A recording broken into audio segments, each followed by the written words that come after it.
የእግዚአብሔርን ቃል የሚያቀርቡልን እጅግ የምንወዳቸውና የምናከብራቸው የኢትዮጵያ ወንጌላውያን አብያተ ክርስቲያናት ህብረት ፕሬዝዳንት ፓስተር ጻድቁ አብዶ ናቸው። እሳቸውን በአክብሮት ወደዚህ እንሸኛለን። ሁላችንም ወደዚህ እንጋብዛለን።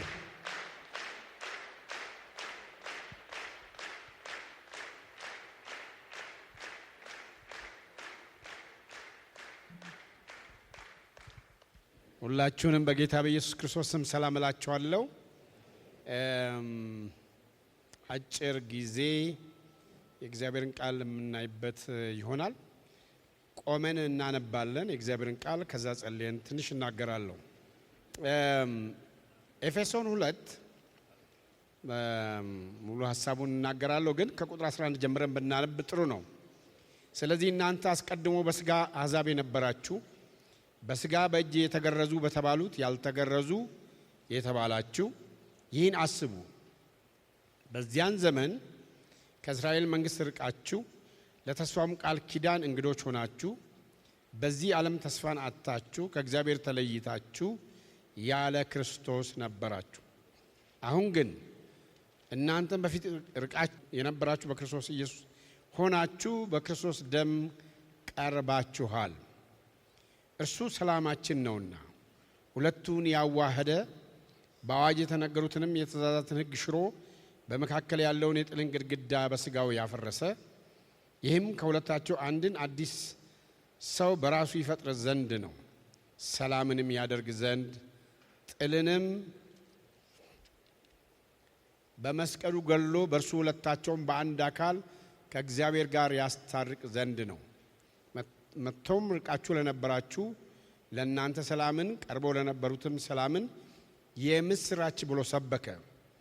በእርሱ ሥራ ሁላችን በአንድ መንፈስ ወደ አብ መግባት አለንና። እንግዲያስ ከእንግዲህ ወዲህ ከቅዱሳን ጋር ባላገሮችና የእግዚአብሔር ቤተሰቦች ናችሁ እንጂ እንግዶችና መጻተኞች አይደላችሁም። በሐዋርያትና በነቢያት መሠረት ላይ ታንጻችኋል። የማዕዘኑም ራስ ድንጋይ ክርስቶስ ኢየሱስ ነው። በእርሱም በተለይ ይህንን ነው ማተኩርበት፣ በእርሱም ሕንፃ ሁሉ እየተጋጠመ በጌታ ቅዱስ ቤተ መቅደስ እንዲሆን ያድጋል። በእርሱም እናንተ ደግሞ ለእግዚአብሔር መኖሪያ ለመሆን በመንፈስ አብራችሁ ትሰራላችሁ። እንጸልያለን። አቤቱ የዘላለም አምላክ እናመሰግንሃለን። ስለዚህ ጊዜ ተመስገን። እግዚአብሔር አምላካችን በዚህ ያለን አንተንም እናውቅ ስምም እንጥራ፣ አንተም ከጨለማ ወደሚደነቅ ብርሃን የጠራህን በልጅ በኢየሱስ ክርስቶስ ሞት እና ትንሣኤ አምነን የዘላለም ሕይወት ያገኘን፣ በደምህም ከኃጢአታችን አንተ ያነጻህን ልጆችም ያደረግከን ሕያው በሆነው ሕንፃ ውስጥ የሕንፃው አንድ ወገን አንድ አካል እንድንሆን ያደረከን አምላክ ክብርና ምስጋና ለስም ይሁን። እናመሰግናለን። አሁንም በዚህ ስፍራ ያንተ ቃል ወደኛ ይምጣ፣ እኛም ቃል ለመስማት የምንችልበትን አቅም ሁሉ ስጠን። እኔም መናገር በሚገባኝ መጠን ብቻ እንድናገር አንተ እርዳኝ፣ በጌታ በኢየሱስ ስም አሜን። የኤፌሶን መልእክት ሐዋርያ ጳውሎስ ቆላስያስና ኤፌሶን እንደምታውቁት በጣም ይመሳሰላሉ። ቆላስያስ የቤተ ክርስቲያን ራስ ስለሆነው ስለ ክርስቶስ የሚያወራ መጽሐፍ ነው። ኤፌሶን ደግሞ የክርስቶስ አካል ስለሆነችው ቤተ ክርስቲያን የሚያወራ ነው። አንድ የእግዚአብሔር ሰው ዋችማን ይባላል። በቻይና ብዙ ተሰቃይቶ መጨረሻ ላይ ምላሱም ተቆርጦ የሞተ ሰው አለ። ዋችማኒ ብዙ መጽሐፍት ራሱ አልጻፈም፣ ግን የሱ ተማሪዎች ጽፈዋል። እና አንደኛው መጽሐፉ ላይ ሲት ዋክ ስታንድ ብሎ የኤፌሶንን መልእክት በሶስት ቦታ ከፍሏል። የመጀመሪያዎቹ 3 ምዕራፎች መቀመጥ የሚሉ ናቸው ይላል። በሰማያዊ ስፍራ በቀኙ አስቀመጠን የሚለውን ይወስዳል። ቀጥሎ ምዕራፍ 4 5 እስከ 6 9 ድረስ ደግሞ ወክ መሄድ ነው፣ አካሄድ ነው፣ አኗኗር ነው፣ ክርስቲያናዊ ሕይወትና ኑሮ ነው ይላል። ምዕራፍ 6 ከቁጥር 10 ደግሞ ስታንድ ይላል፣ መቋቋም መንፈሳዊ ውጊያ ሲባል ሰምታችኋል። የተሸነፈ ሰው መዋጋት አይችልም። መጀመሪያ የተሸነፈ ሰው መዋጋት አይችልም። አንድ ወታደር ለመዋጋት ወታደር ሊሆን ወደ ማሰልጠኛ ሲገባ መጀመሪያ ጭንቅላቱ ላይ ነው የሚሰራው፣ አእምሮው ላይ ይሰራል። ወታደር ለምን እንደሆነ ለምን መሆን እንዳለበት ምን እንደሚያጋጥመው በደንብ ይሰራል። ሳይኮሎጂው እንዲለወጥ ስነ ልቦናው እንዲለወጥ ለምን ዓላማ እዛ እንደገባ እንዲያውቅ ይደረጋል። ከዛ በኋላ የአካል ብቃት ደግሞ እንዲኖረው ይደረጋል። ከዛ መሳሪያውን እንዲያውቅ ይደረጋል። እነዚህ ነገሮች ከተሟሉ በኋላ ነው ወታደር ሆኖ የሚመረቀው። ሶስቱ ካልተሟሉ ወታደሩ ሙሉ ወታደር አይደለም። ጭንቅላቱ በቲዮሪ በአገር ፍቅር ብቻ ቢሞላ አካሉ ፊዚካሊ ለአደጋ፣ ለመከራ፣ ለጭንቀት፣ ለስደት፣ ተራራ ለመውጣት፣ ለመውረድ፣ ወንዝ ለመሻገር፣ በሙቀት ቦታ ለመዋጋት፣ በቀዝቃዛ ስፍራ ለመዋጋት የሚያስችለውን አይነት አካላዊ ስነ ልቦናዊ ግንዛቤ ከሌለው ከዛ በኋላስ መሳሪያዎቹን ካላወቀ በቀረርቶ ብቻ አይሆንም፣ በፉከራ አይሆንም። የዘንድሮ ጴንጤ ቀረርቶ በጣም ይወዳል። በቀረርቶ ብቻ አይሆንም። የምር የመጣ ቀን የቀረርቶ ነገር ዋጋ የለውም። እንዳውም ፉከራ የሚያበዛ ፈሪ ነው ይባላል። እንደምታውቁት እኔ ወታደር አልነበርኩም። ብዙ ወታደሮች ነበሩ በህይወቴ ውስጥ። ከልጅነቴ ጀምሮ ጌታንም ስቀበል መጀመሪያ ያገለገለኝ ወታደር ነው እና በዛ ምክንያት ስለ ልቦናዬ ወደዛ አድልቶ ሊሆን ይችላል። እንደምታውቁት ምናልባት እንደሰማችሁት እዚህ ውስጥ ወታደሮች ትኖራላችሁ። የውሸት ጦርነት ይከፈታል። አንዳንድ ጊዜ በዚህ በኩል ሲከፈት ጠላት በዚህ በኩል ሊዋጋ ሊሆን ይችላል። የሚከፍተው ተኩስ ተራራርስ ይደረግ። በደንብ ያልሰለጠነ ወታደር ከሆነ አገኘው ብሎ ይተኩሳል፣ ጥይቱን ይጨርሳል። መደበኛ ወታደር በደንብ የሰለጠነ ዝም ብሎ አይተኩስም። ዕውቀት ያለው ምልአት ያለው ድፍረት ያለው ዝም ብሎ አይተኩስም። ያለ ኢላማ አይተኩስም። አዛዡ ሲያዘው ነው የሚተኩሰው በመጀመሪያ ደረጃ ማለት ነው። እና ስለ ወታደር ለመናገር ብዬ አይደለም። ለማንኛውም ኤፌሶን ስለ ሶስቱም ስለሚያወራ ነው። አሁን የምንነጋገርበት ክፍል መቀመጥ በተባለው ውስጥ የሚመደብ ነው ማለት ነው። በክርስቶስ ምክንያት ያገኘነውን ስፍራ የያዝነውን ፖዚሽን ያለንበትን ሁኔታ የሚናገር ክፍል ነው እና እኔ ሌላ ጊዜ ሳስተምር ምን ብያለሁ? እኔ ጳውሎስን ቢሆን ኖሮ ምዕራፍ 2 ነበር ማስቀደመው ከምዕራፍ 1 በፊት። ምክንያቱም ምዕራፍ 1 ላይ ምን የሚል ነገር አለ? በመንፈሳዊ በረከት በሰማያዊ ስፍራ ሁሉ ባረከን ብሎ በረከቶቹን 1 2 3 ብሎ ይቆጥራል። ባረከን በሰማያዊ ስፍራ በመንፈሳዊ በረከት ሁሉ ባረከን። በብር አይደለም ይባርከን፣ በወርቅ አይደለም ይባርከን።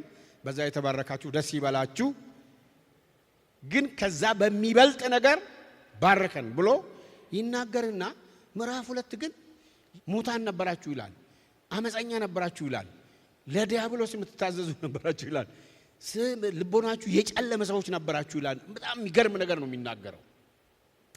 እነዚህ እንደዚህ የነበርነውን ግን እግዚአብሔር በምሕረቱ ባለጠጋ ስለሆነ ከወደደን ከትልቅ ፍቅሩ የተነሳ ብሎ ይናገራልና ከዛ በኋላ ስለ አሕዛብ ይናገራል። ማለት አሕዛብ ማለት በስጋ ከአይሁድ ዘር ያልተወለድን ሁላችን ማለት ነው። አይሁዳውያኑ በብሉይ ኪዳን ዘመን የነበሩት አይሁዳውያን ለአሕዛብ የነበራቸው ንቀት እጅግ ከፍ ያለ ነው። ምን ብሎ ይጠራሉ? እሱ እዚህ እንደተናገረው አሕዛብ ማለት ራሱ እንደ ስድብ ነው። ያልተገረዙ የሚለው ቀጥሎ ያለ ነው። ከእግዚአብሔር መንግሥት የራቃችሁ ናችሁ፣ ተስፋው ቃል ኪዳን አይመለከታችሁም የተባሉ ሰዎች ናቸው። እና እነዚህ ሁለቱ መካከል በአዋጅ የተነገሩ ደግሞ ትእዛዛት አሉ። እንደዚህ ታጠብ፣ እንደዚህ ብላ፣ እንደዚህ ተኛ፣ እንደዚህ የሚሉ አዋጆች አሉ። እነዚህም ራሱ እንቅፋት ናቸው። ነገር ግን ክርስቶስ ሲመጣ በመካከል የነበረውን የጥል ግድግዳ በስጋው አፈረሰ፣ ከሁለቱ አንድ አዲስ ሰው ፈጠረ ይላል። ቤተ ክርስቲያን የምትባለውን ከሁለቱ ነው የፈጠረው። ከሁለቱ አዲስ ሰው ፈጠረ በሚልበት ቦታ ላይ እነሱም ቢሆኑ እንዳሰቡት ቅርብ አልነበሩም። እናንተ ሩቅ ነበራችሁ ይሏቸዋል፣ ግን እነሱም ቅርብ አልነበሩም። በመጀመሪያ ደረጃ እያንዳንዳቸውን ከራሱ ጋር አስታርቆ ሁለቱንም ደግሞ አንድ አደረጋቸው ይላል።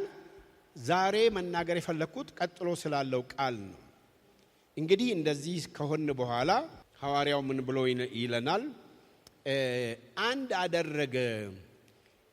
አሁን እንግዲህ ያውስ ከቅዱሳን ጋራ በብሉይ ኪዳን ካሉት ሁሉ ጋራ የነሱ ብቻ አይደሉም እና ከአብርሃም ጀምሮ ወይም ከአቤል ጀምሮ ካሉት ሁሉ ጋራ እንግዲህ እኛም እንግዲያስ ከእንግዲህ ወዲህ ከቅዱሳን ጋር ባላገሮች እና የእግዚአብሔር ቤተሰቦች ናችሁ እንጂ እንግዶችና መጻተኞች አይደላችሁ። ባላገር የሚባል ስም ድሮ የወጣው ገጠሬ መሀይም ለማለት አልነበረም። ከተሜ አገር የለውም ተብሎ ስለሚታሰብ ገጠር የሚኖረው ሰው ድሮ ራሱን እኔ ባላገር ነኝ ይላል። ባላገር ነኝ ማለት ትምክት ነበር። ከተሜዎቹ በኋላ ቀየሩትና ባላገር ማለት ጀመሩ እንጂ ባላገርነት ኩራት ነበር። ድሮ አገር ያለኝ ሰው ነኝ እንዳንተ ዝም ብዬ የሆነ ቦታ ገብቼ አይደለም ለማለት ነበር። የዛሬን አርገውና በኋላ መሬት ለራሹ ያው ርስትም ሲወሰድ ሰው ሁሉ ሸሽቶ ከተማ ገብቷል። ባላገሮች ናችሁ ሲል ገጠሬዎች ናችሁ ያልተማራችሁ ናችሁ ለማለት ሳይሆን አገር ያላችሁ ናችሁ። ባላገሮችና ምንድን ናችሁ? የእግዚአብሔር ቤተሰቦች እንጂ እንግዶችና መጻተኞች አይደላችሁም። በሐዋርያትና በነቢያት መሰረት ላይ ታንጻችኋል። በእነሱ ትምህርት ነው። የማዕዘኑም ራስ ድንጋይ ክርስቶስ ኢየሱስ ነው። በእርሱ ሕንፃ ሁሉ እየተጋጠመ በጌታ ቅዱስ ቤተ መቅደስ እንዲሆን ያድጋል። በእርሱም እናንተ ደግሞ ለእግዚአብሔር መኖሪያ ለመሆን በመንፈስ አብራችሁ ትሰራላችሁ።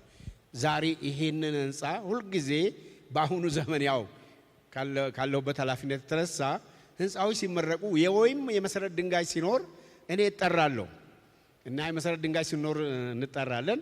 ከዛ በኋላ ያው የምንቀበለውንም እንቀበላለን። ሕንፃም ሲመረቅ እንጠራለን። ግን ሕንፃ ሲመረቅ እኔ ስጠራ አንድ ሁልጊዜ የምናገረው ነገር አለ። ይሄ አሁን ያምራል? መልስ ስጡኝ እንጂ ምን ነው ያምራል ወይ? ያምራል? በደንብ ያምራል? እስቲ ያምራል የምትሉ እጅ ያሳዩ። እቺም አንድ የገባው እስቲ እንደሚባለው ማለት ነው። እሺ ያምራል፣ በጣም ያምራል፣ ደስ ነው የሚለው እና አንዳንድ ሰዎች የአሁኗ ቤተ ክርስቲያን ሕንፃ በመስራት ላይ ተጠምዳለች ይላሉ። ሕንፃ ለመስራትም እኮ ዘመን ያመጣው እግዚአብሔር ነው። በላስቲክ ውስጥ ነበር፣ በግለሰቦች ቤት ውስጥ ነበር።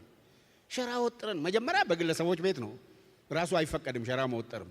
በኋላ ደግሞ ያደግ ሲመጣ ሸራ ወጥረን። አንዳንዶቹ ቀድሞ ሚስዮን የሰሩላቸው አሉ እንጂ ሌሎቻችን ሸራ ወጥረን። የሸራ ወጠራ ዘመን አለፈ እንዴ? ሁሉ ጊዜ ሸራ እንወጥራለን እንዴ? ጥሩ አድርጎ መስራት ጥሩ ነው። ግን ስለ አንድ ነገር የሕይወት ብርሃን ሕንፃም ተሰርቶ ሲመረቅ ነበርኩና ያኔ የተናገርኩትን ዛሬም ልድገመው። በእንደዚህ አይነት ባማረ ሕንፃ ውስጥ የሚያመልኩ ሰዎች ሕይወታቸው ያማረ እንዲሆን እውነተኛ የክርስቶስ ደቀ መዛሙርት እንዲሆኑ መስራት አለብን። ሕይወታቸው የተሰራ ሕያዋን ሕንፃዎች እግዚአብሔር በመንፈሱ የገነባቸው ሕያዋን ሕንፃዎች ምን አለ? በእርሱ ሕንፃ ሁሉ እየተጋጠመ በጌታ ቅዱስ ቤተ መቅደስ እንዲሆን ያድጋል። እናንተም አብራችሁ በመንፈስ ምን ትሆናላችሁ? ትሰራላችሁ። ጊዜ እግዚአብሔር ሰጥቶናል። ጊዜ የእግዚአብሔር ነው፣ የማንም አይደለም። ማንም አልሰጠም፣ ማንም አይወስድም። እግዚአብሔር ነው የታሪክ ባለቤት። ለምናቅ ሰዎች የታሪክ ባለቤት እግዚአብሔር ነው። ዛሬ እዚህ ያለን ሰዎች አገልጋዮች በተለይ ከመቼውም ጊዜ በላይ ሰዎች እውነተኛ የክርስቶስ ደቀ መዛሙርት እንዲሆኑ እንድንሰራ በዚህ አጋጣሚ አደራላለሁ። ልክ እንደዚህ እንደ አስዋብን የሰው ሕይወት የተዋበ እንዲሆን፣ እግዚአብሔርን የሚፈራ እንዲሆን፣ ታማኝ እንዲሆን፣ ከሌብነት፣ ከሙስና፣ ከአጭበርባሪነት በኢየሱስም እያለ ከመስረቅ ከሌቦች ጋር እግዚአብሔር የለም። ከሌብነት እንዲወጡ ሰዎች እውነተኛውን የእግዚአብሔርን ቃል ልናስተምራቸው ይገባል። እኛ ሰዎች እግዚአብሔር በሰጣቸው ጸጋ በትክክል እንዲያገለግሉ ለመርዳት ከራሳችን ኤክስፒሪየንስ ለማስተማር እኛ የደከምንበት አለ፣ የተሳሳትንበት አለ። የሚተነብዩ ይተንብዩ፣ የሚያስተምሩ ያስተምሩ፣ የሚሰብኩ ይስበኩ። የሚያገለግሉ አገልግሎት ልዩ ልዩ ስለሆነ እናገልግል። ግን ሁላችንም አንድ ሕያው ሕንጻ የማይፈርስ የማይጠፋ ቢፈርስም ትንሣኤ የሚያገኝ ሕያው ሕንጻ ለመገንባት እግዚአብሔር ይርዳን። ስለዚህም ሕንጻ ይህንን ሰርታችሁ ለመጨረስ እግዚአብሔር አቅም ስለሆናችሁም ደስ ይለኛል። በኢትዮጵያ ወንጌላውያን ቤተክርስቲያን ስም በዚሁ አጋጣሚ ደስታዬን መግለጽ እፈልጋለሁ። ይሄ ስፍራ ብዙ ሰው የሚታነጽበት የክርስቶስ ደቀ መዝሙር የሚሆንበት ቦታ እንዲሆን እመኛለሁ። ጌታ ይባርካችሁ።